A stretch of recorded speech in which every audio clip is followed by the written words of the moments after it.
When I was a kid, I used to go to summer camp every year. It was one of the things I really looked forward to every year, since I loved camping. One year I had a particularly weird experience that was one of those situations that was both scary at the time and in some ways was kind of funny when looked back upon years later. When I was 14, I was assigned to a cabin with several other boys, like in other years. A couple I knew from past years, a few I didn't. One particular boy was a guy named Wade. He was kind of weird, in an almost but not quite nerdy way, like the kind of guy who liked to play sports but who also liked D&D and who would fire off random trivia. He was there with his fraternal twin brother, but because of some snafu on the part of the camp they had been assigned to different cabins even though siblings who were close in age were normally assigned to the same cabin barring a specific request otherwise. We had bunk beds in the cabins, and each chose our bed early on, and as fate would have it, I got the bottom bunk and Wade wound up on the top. That night, when it came time for bed, we all turned in. I had a bit of trouble falling asleep, still being a bit wound up from getting to be at camp again. About 20 minutes or so after we'd all gotten into bed, the unmistakable sounds of a guy masturbating started coming from the bunk above me. Now, at that age I masturbated, too, so I wasn't one to hold it against anyone else for doing the same thing, but Wade was, well, not really going to town, but he was making no effort to keep quiet about what he was doing. He went on for several minutes before rather obviously reaching his, climax, after which things got quiet again, and I soon fell asleep. The next morning, after we were all up and making our beds, I noticed that Wade was the only one not around, so I made an admittedly crude joke to the other guys about how he'd really been having fun the previous night. The others all looked at me in confusion, and one asked what I meant. I commented once again about how Wade had been pleasuring himself rather loudly after we were all in bed, making a gesture of masturbating. Everyone still looked puzzled, and I said, "Surely at least one of you must have heard Wade getting his rocks off." After a moment, one of the other guys said that at the last minute, another camper in Wade's brother's cabin had cancelled, and since a spot was thus available in that cabin, Wade had moved over there the previous afternoon. He'd never even slept in our cabin. Baffled, I looked up at the top bunk to see just the bare mattress, and glancing down to where Wade had dropped his stuff the previous morning, I noticed his stuff was gone. I was now as confused as everyone else had been a few moments before. If Wade had never been up there, then who'd been masturbating above me the night before? The other boys laughed and accused me of dreaming the whole thing, but when I later mentioned it to one of the counselors there, he grew quiet for a few moments before saying that there had been a story going around the camp for many years of a teenage boy who'd drowned and whose bed had been the one above mine. As the story went, his ghost supposedly haunted that cabin, but the counselor, like many other people, had always dismissed it as nothing more than a tall tale told around the campfire until now. Now, granted, I don't know that I hadn't actually fallen asleep sooner than I'd thought and just dreamed the whole thing, just like my cabin mates had accused me of doing. I know it sounds absurd, after all, who ever heard of a masturbating teenage ghost? But it seemed so real, I'm sure I was wide awake when it happened. This happened about an hour ago, 5 a.m., while I was taking my dogs outside. I didn't have to be up early but I couldn't sleep in any longer so I got up, made some coffee and let the pups out. One of which is a tiny Shih Tzu puppy so I have to actually go out in the grass with him. I live in a semi-rural area in the southern US and property is respected around here so you can imagine my shock when I look out at the tree line roughly 60 feet away and see a beige-colored, stereotypical looking alien just peeking around a tree at me and the dogs. I froze. My first instinctive thought was who the fuck is wearing a costume and trespassing being a creep and then my adult dog sees it, lets out a deep bark and it bolted. The weirdest part was how it ran, not human-like whatsoever. The only logical explanation I have is that some weirdo had the money to buy a super expensive Halloween costume.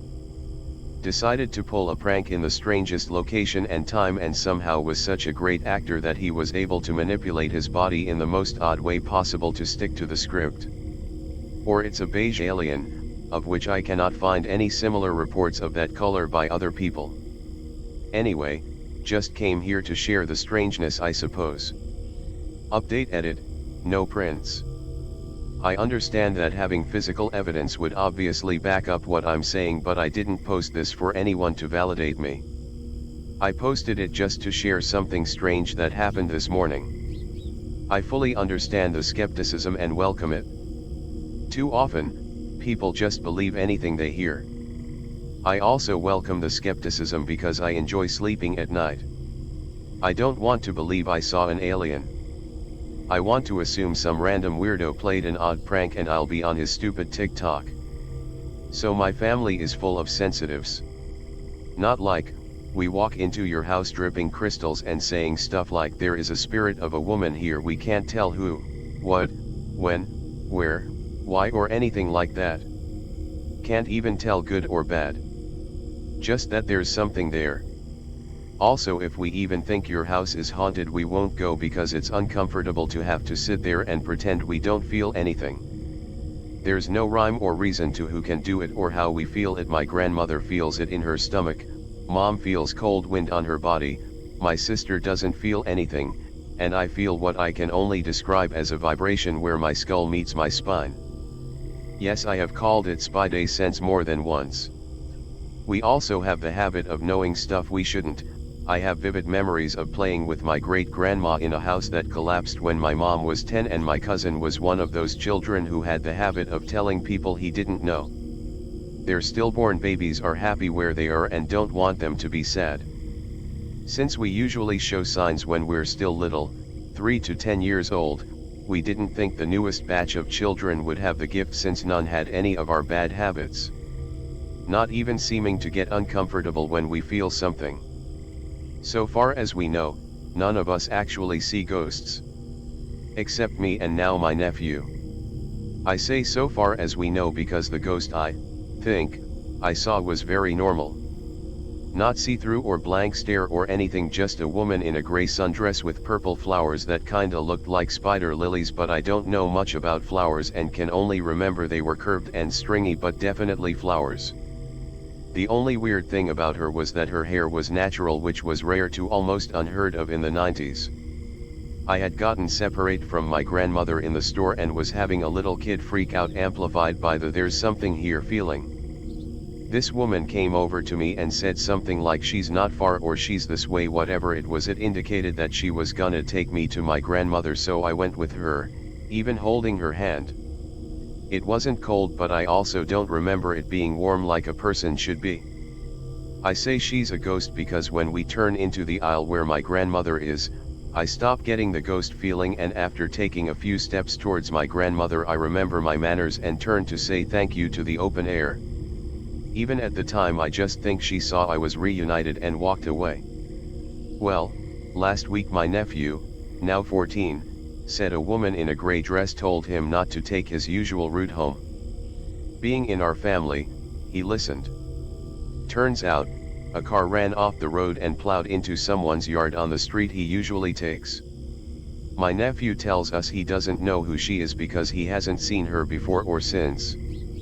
When he mentioned the purple flowers, I showed him a picture of a spider lily and asked if they looked like that. Same woman. Still looks young enough to be a mom and with the same hairstyle and dress. Maybe I saw her when she was alive and now my nephew saw her ghost, maybe we both saw her ghost. And maybe the dress isn't as unique as I think. I have tried to find one online, but I'm gonna assume she's either an ancestor watching over us or some ghost who goes around protecting kids in our city.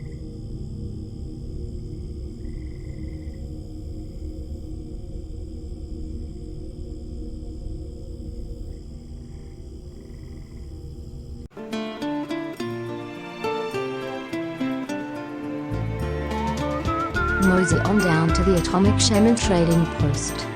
We have t-shirts, decals, refrigerator magnets and other swag for sale. What better way to show your support for the show? Our merch can only be found on t.pub/link/Atomic Shaman Trading Post.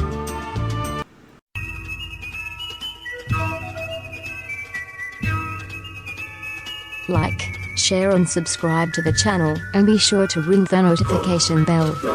You can follow us on Twitter at Motel and RV Park. Catch the live streams on Rumble.